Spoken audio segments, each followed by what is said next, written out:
So while I am a weeb who enjoys watching anime all the time, like I think at this point the only stuff I watch is anime or Korean drama shows, just because there's nothing else that I personally think is interesting. Though manga is also something I enjoy on the side of those, but I'm not as invested in it as many others are, just because I prefer watching anime rather than reading manga. But I found myself wanting to read more manga since the only thing I'm reading at the moment is Boruto, because I'm an impatient fuck who does not want to wait for it to be animated, but then again the manga comes out about once a month, so that really feeds into my impatience.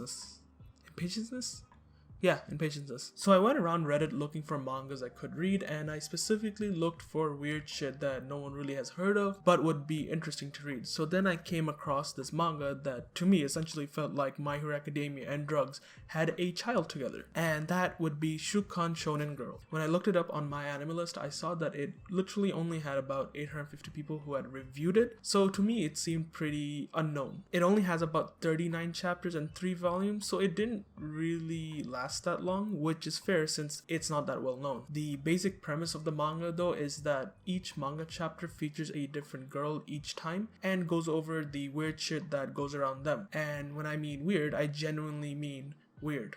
Like there's one chapter where one guy I think is kind of embarrassed about something or whatever the fuck he did, and then the dude literally crawls into a ball. A fucking boulder ball. Like, what kind of literal shit is this? I'ma briefly go into like 3 or 4 chapters of this manga so you get an idea of what kind of Charlie and the what the fuck factory this is about. Also, the chapters themselves aren't very long, so the entire manga is a pretty easy read. Alright, so the first chapter starts off with this guy named Ao something. I don't know, they never mentioned what his last name is or second name is, but whatever. He's an otaku who loves reading manga, and then one day the featured girl for this chapter named Ichikawa, whose second name isn't also mentioned, which is fucking amazing. But the weird things that happens to her is that on her torso, a manga chapter literally, like I guess inked, or I don't even know what the fuck how it's on her body, but it's a manga chapter on her body. Like it's a proper manga with a story. And basically she went up to this Ao guy, since he's into manga, to check it out what kind of voodoo bullshit is going on with her. But instead, this otaku fuck gets invested in the story that is going on within this girl's body. But around 2 or 3 days later, the manga chapter would disappear from her body, but it would eventually come back every week, just like how normal weekly manga serializations do. So they literally keep at it like this for about several weeks, with this dude just enjoying his time with her. Like at this point, I don't think he even gives a shit about her, he just gives a shit about the manga that's going on, which from the looks of it seems like a very good manga coming from him, so fair enough I guess.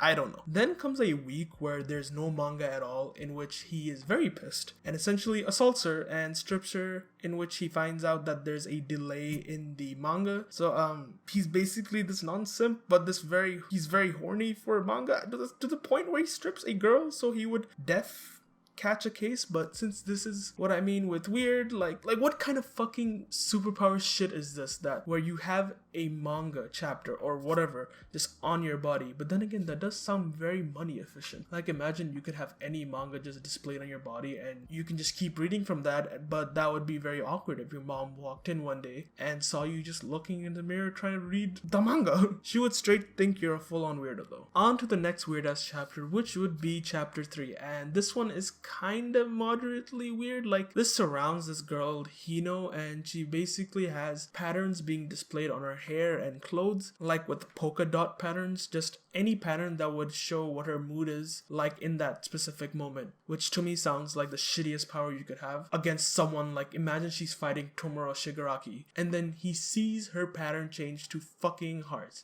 and sees that this girl is just literally simping for this hand fetish man. He would just be disappointed, not even try to kill her. So yeah, the chapter just goes over how the pattern comes into play with her daily life. Like at some point it would change to a tiger's pattern to show she's being hostile, or like when it's in hearts when she thinks about someone she likes, something like that. That's really about it, about just this girl like with a very shitty power, like that would 100% not get her into the hero class at UA. But then again, the purple man is in there too.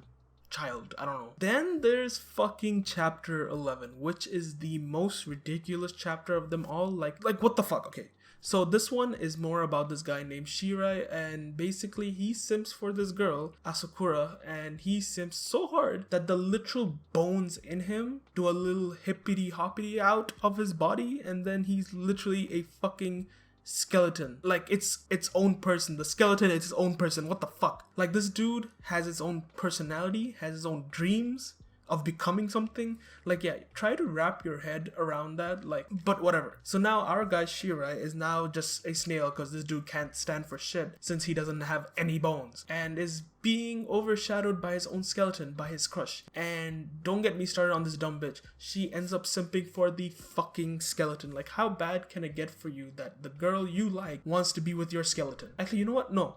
She's just bad news. If she likes the dude who's a fucking skeleton, and that's about it. Those two run off into the sunset while this flabby Shirai is all alone, like this sad he lost to his own fucking skeleton. And so for the last chapter that I'm going to be talking about is chapter 15. This one for me had to be the weirdest out of all of the fucking chapters. Okay, no, the last chapter was pretty ridiculous, but still, okay. This one starts off with this guy named Yugawara and this girl Fukuhara. And so basically they just know each other and they happen to just run into each other, basically just greet one another. But the girl decides to spice it up by giving him a high five or something. I don't know what the fuck she was trying to do, but for some reason her hand had gone right through him, in which she doesn't even question on why she can literally go right through his body and feel whatever the fuck is inside of him, but rather goes on about how the feeling that her hand is getting is the right temperature from his body, and then proceeds to invite herself into his body by waving her hand around inside his body,